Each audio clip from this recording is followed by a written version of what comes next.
బలహీనుని బలపరచే ఆమోసు ప్రార్థనే అగాధం నుండి లేపింది యోనా ప్రార్థనే.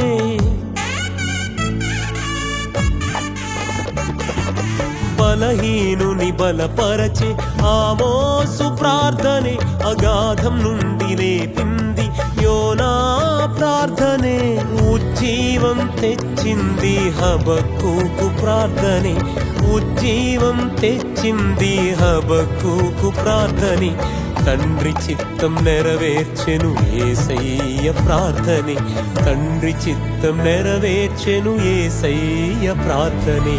ప్రార్థనా